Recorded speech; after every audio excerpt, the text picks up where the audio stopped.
በእኩለ ሌሊት ከተማዋ በከባድ እንቅልፍ ውስጥ በነበረችበት ቅጽበት አንድ አስፈሪ ድምፅ የሌሊቱን ጸጥታ ሰበረው። ደም በቅንጦት መኝታ ክፍል ውስጥ ወለሉ ላይ እንደ ውሃ ፈሷል። አልጋው ላይ የተገኘው የአንድ ወንድ አስክሬን ተራ ግድያ እንዳልተፈጸመ ይመሰክራል። ይህ ግድያ በጥላቻ በጭካኔና እቅድ በተሞላበት መንገድ የተፈጸመ ነበር። ፖሊሶች ወደ ስፍራው ሲደርሱ የደረሰባቸው ድንጋጤ ቀላል አልነበረም። ምክንያቱም ይሄ የመጀመሪያው አልነበረም። በአጭር ቀናት ውስጥ 3 ወንዶች በተመሳሳይ አሰቃቂ ሁኔታ ተገድለው ተገኝተዋል። ሪቻርድ ሜልተን የተባለው ታዋቂ የሥነ ጥበብ ባለሙያ፣ ዴኒስ ኮርነር የተባለ ወጣት፣ ሁሉም በአሰቃቂ ሁኔታ ታርደዋል። አካላቸው ተጎሳቅሏል። ነገር ግን ጥያቄው ማን ነው ይህንን ያደረገው? የትኛው ጨካኝ ሰው ነው ይህንን ያህል ጉልበት ኖሮት እነዚህን ጠንካራ ወንዶች ያረደው? መርማሪዎች በግድያ ቦታው ላይ ያሉትን እያንዳንዱን የጣት አሻራዎች፣ የፀጉር ዘለላዎችና የደም ናሙናዎች ሰበሰቡ። ወደ ላቦራቶሪ ልከው ውጤቱን ሲጠባበቁ የተገኘው ምላሽ መላውን የፖሊስ መዋቅር በድንጋጤ አፈዘዘው። የሶስቱም ወንዶች ሕይወት የተቀጠፈው በሶስት የተለያዩ ሰዎች አሻራ አልነበረም፣ የአንድ ሴት አሻራ ነበር። አንዲት ደካማ የተባለች ሴት 3 ግዙፍ ወንዶችን አድና አታላና አርዳ ጥላቸዋለች። ይህች ሴት ማናት? ለምንስ ይህንን አደረገች? መርማሪዎች አሻራውን ተከትለው ወደ አንዲት ወጣት ቤት አመሩ። ስሟ አሽሊ ፓተርሰን ይባላል።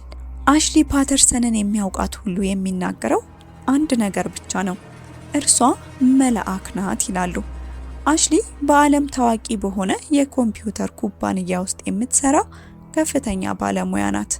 እጅግ በጣም ቆንጆ፣ የምትናገረው ቃል የማይሰማ፣ ከሰው ጋር የማትጣላና ህይወቷን ለስራዋ የሰጠች ሴት ናት። ከስራ ውጭ ያላት ህይወት በጣም የተገደበ ነው። ወደ ምሽት ክለቦች አትሄድም፣ አልኮል አትጠጣም፣ ከወንዶች ጋር የፍቅር ግንኙነት ለመጀመር እንኳን ትፈራለች። ነገር ግን አሽሊ ፍጹም ሰላማዊ ህይወት እየኖረችም አልነበረም። በውስጧ ከባድ ፍርሃት ነበረባት። በየቀኑ ከስራ ወደ ቤት ስትመለስ አንድ ሰው የሚከታተላት ይመስላታል። ስልኳ ይጠራል። ስታነሳው ግን ማንም አይመልስም። በቤቷ ውስጥ ያሉ እቃዎች ቦታቸውን ይቀይራሉ። አንድ ቀን ጠዋት አሽሊ እንደተለመደው ከእንቅልፏ ተነስታ ፊቷን ለመታጠብ ወደ መታጠቢያ ቤት አመራች። ክፍሉ በሙቅ ውሃ እንፋሎት ተሞልቶ ነበር። ወደ መስታወቱ ተጠግታ እንፋሎቱን በእጇ ስታብሰው ግን ያየችውን ነገር ማመን አቃታት። በመስታወቱ ላይ በደማቅ ቀይ ቀለም ልክ እንደ ደም በሚያንጠባጥብ ፈሳሽ የተጻፈ አስፈሪ መልእክት ነበር። ጽሑፉ ትላንት ማታ በጣም ደስ የሚል ጊዜ አሳለፍን የሚል ነበር። አሽሊ በድንጋጤ ወደ ኋላዋ ፈገፈገች። አፏን በእጆቿ ይዛ ጩኸቷን ለመዋጥ ሞከረች።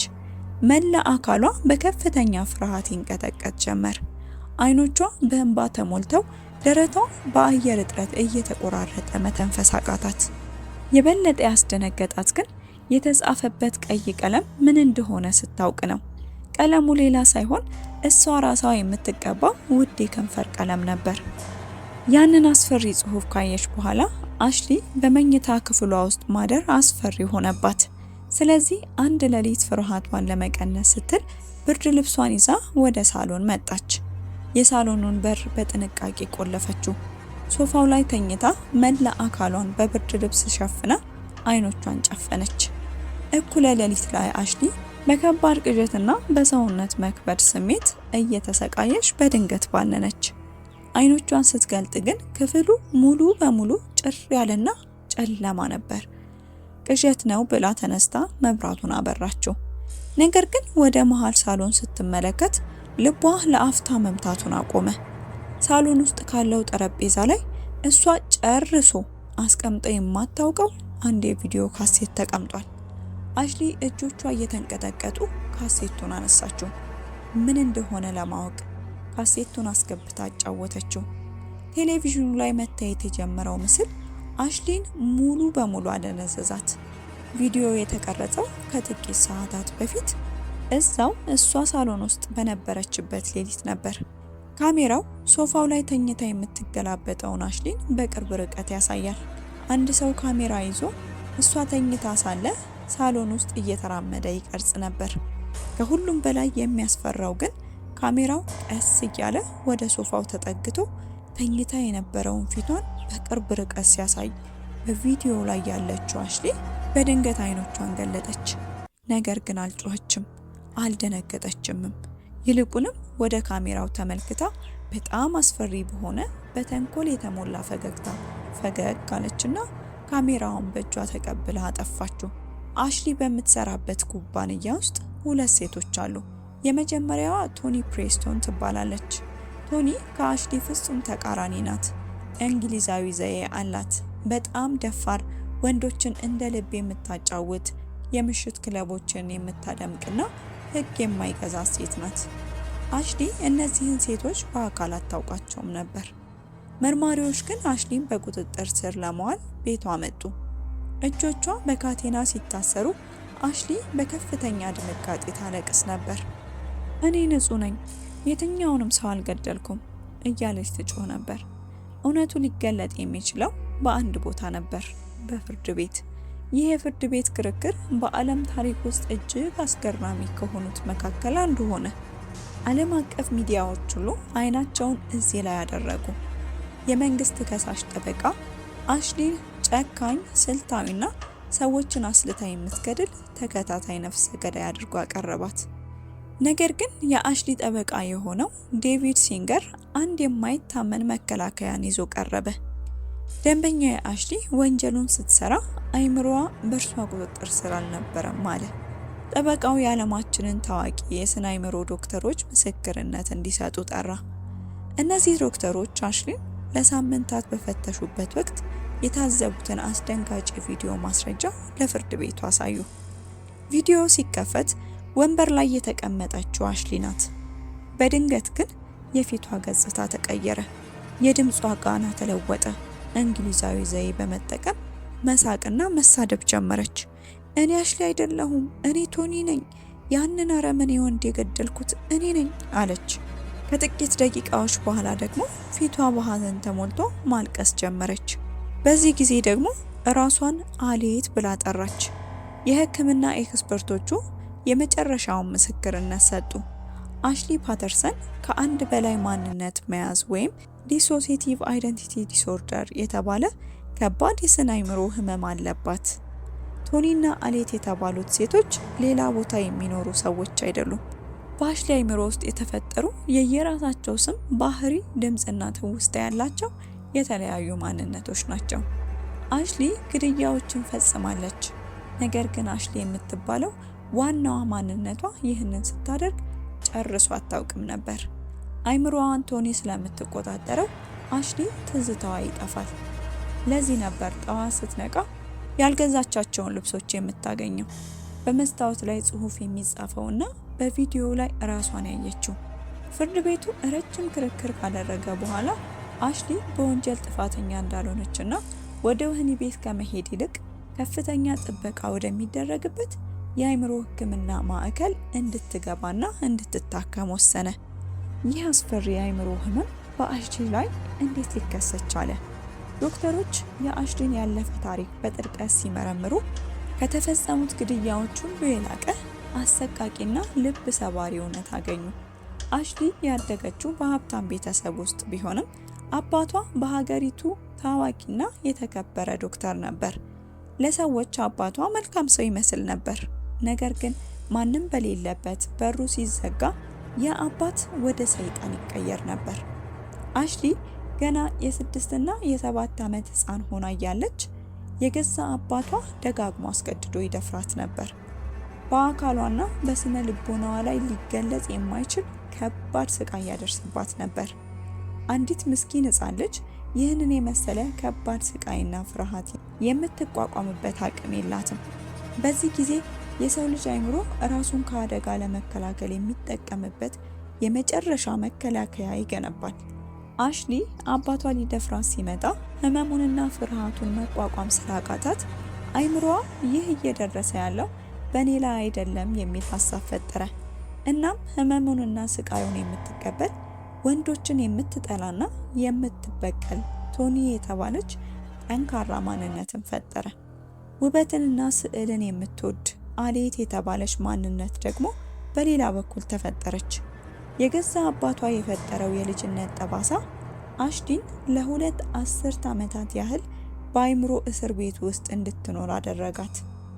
ያደገችው አሽሊ ወንዶች ሊቀርቧት ሲሉ በውስጧ ያለችው የበቀል ስሜት የተሞላባት ቶኒ እየወጣች ወንዶችን በአሰቃቂ ሁኔታ ትገድላቸው ነበር። በዚህ በምንኖርበት ዓለም ውስጥ ይህ እውነተኛና እጅግ አስፈሪ ህመም ነው። ለአብነት ያህል ቢሊ ሚሊጋን የተባለውን ሰው ታሪክ መጥቀስ እንችላለን።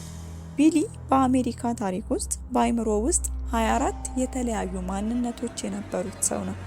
እያንዳንዱ ማንነቶች የተለያዩ ቋንቋዎችን ይናገሩ፣ የተለያዩ ስዕሎችን ይስሉና አንዳንዶቹ ደግሞ ከባድ ወንጀሎችን ይፈጽሙ ነበር።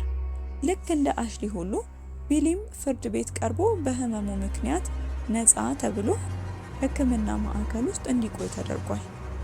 ይህ እጅግ አጓጊ ሚስጥራዊና ስነ ልቦናዊ ታሪክ የተወሰደው በዓለም አቀፍ ደረጃ እውቅናን ካተረፈው የጸሐፊ ሲድኒ ሼልደን ቴል ሚ ዮር ድሪምስ በአማርኛ ከተተረጎመው ዝነኛ መጽሐፍ ነው። ጸሐፊው ይህንን ታሪክ ያዋቀረው በእውነተኛ የሕክምና ምርምሮችና ሰዎች ላይ በደረሱ የህይወት ታሪኮች ላይ ተመስርቶ ነው። የአሽሊ ታሪክ የሚያበቃው በሕክምና ማዕከል ውስጥ ዶክተሮች በውስጧ ያሉትን ማንነቶች ፈውሰው ወደ አንድ እውነተኛ ማንነት ለመመለስ በሚያደርጉት እጅግ ረጅምና ስቃይ የበዛበት የሕክምና ትግል ነው። አሽሊ በየዕለቱ ከአይምሮ ሐኪሙ ጋር ስትቀመጥና ስለ ህልሟ፣ ስለ ፍርሃቷ እንዲሁም በውስጧ ስላሉት 2 ሴቶች ስታወራ ሐኪሙ የሚሰማው የአንድ ምስኪን ወጣት ድምጽ ብቻ አልነበረም። በአንድ አካል ውስጥ ሆነው የየራሳቸውን ህልምና ህልውና ለማስጠበቅ የሚዋጉትን ቶኒና አሌትን ጭምር ነበር። ይህ ታሪክ መጽሐፍ ብቻ አይደለም፣ በዓለማችን ላይ እጅግ አስደንጋጭ ከሆኑት የሰው ልጅ አይምሮ ሚስጥራት በስተጀርባ ያለውን እውነታ ፍንትው አድርጎ የሚያሳይ ነው። እንደ አሽሊ ያሉ ታሪኮች የሚያስተምሩት ትልቁና የማይታለፈው ቁም ነገር የልጅነት ጊዜ ንጽህናና ጥበቃ ለሰው ልጅ ህልውና ምን ያህል ወሳኝ እንደሆነ ነው። በህፃንነት እድሜ ላይ የሚደርስ ማንኛውም አይነት የአካል የስነ ልቦናም ሆነ የጾታ ጥቃት ዝም ብሎ የሚረሳ የትላንት ትዝታ ሆኖ ብቻ አይቀርም። ይልቁንም ያደገውን ሰው አይምሮ ከውስጥ እየሰረሰረ የሚበላ ስብዕናን የሚበታተንና ውሎ አድሮም ማህበረሰቡን ዋጋ የሚያስከፍል አስፈሪ የጠባሳ ሰንሰለትን ይፈጥራል። የሰው ልጅ አይምሮ ራሱን ካደጋና ሊሸከሙት ከማይችሉት የህመም ጫና ለመጠበቅ ሲል ብቻ ራሱን እስከ መክፈል የሚደርስ አስገራሚ ድብቅ መዋቅር አለው። ነገር ግን ያ መከላከያ በራሱ ሌላ እስር ቤት ሆኖ ሰውን መልሶ ያጠፋዋል። ለዚህም ነው በቤተሰብ ውስጥ ለልጆች የሚሰጥ ፍቅር፣ ደህንነትና እንክብካቤ የቅንጦት ሳይሆን የወደፊት ጤናማ ትውልድ የመገንቢያ መሰረት ነው የምንለው። የአሽሊ ፓተርሰን ታሪክ በሕክምና ማዕከሉ ጨለማ ክፍል ውስጥ ብርሃን ለማግኘት በሚደረግ ተስፋ ቢጠናቀቅም ለሁላችንም ግን ትልቅ የቤት ስራ ጥሎ አልፏል። በአካባቢያችን ያሉ ሰዎች በተለይ ደካማ የሆኑ ህፃናትን በምን አይነት አይን ነው የምናየው? በክፋትና በጭካኔ ጀርባ ስንት የተሰበሩ ልቦችና ያልተፈወሱ የልጅነት ጠባሳዎች ይኖሩ ይሆን? የሰው ልጅ አይምሮ ጥልቀቱ የማይታወቅ ገደል ነው። በዚያ ገደል ውስጥ ፍቅር ካልፈሰሰ ግን የሚበቅለው ፍርሃት፣ ጥላቻና እንደ አሽሊ ፓተርሰን በገዛ ማንነት ውስጥ መጥፋት ነው። ወላጆች ለልጆቻቸው የወደፊት ስብዕና ዛሬ መሰረቱ ላይ ጥንቃቄ ልታደርጉ ይገባል። ውድ ቤተሰቦቼ የዛሬው ቪዲዮ ይህንን ይመስላል። ሀሳብና አስተያየታችሁን በኮሜንት አጋሩኝ። በቀጣይ ደግሞ በሌላ ቪዲዮ እስክንገናኝ በቸር ቆዩ።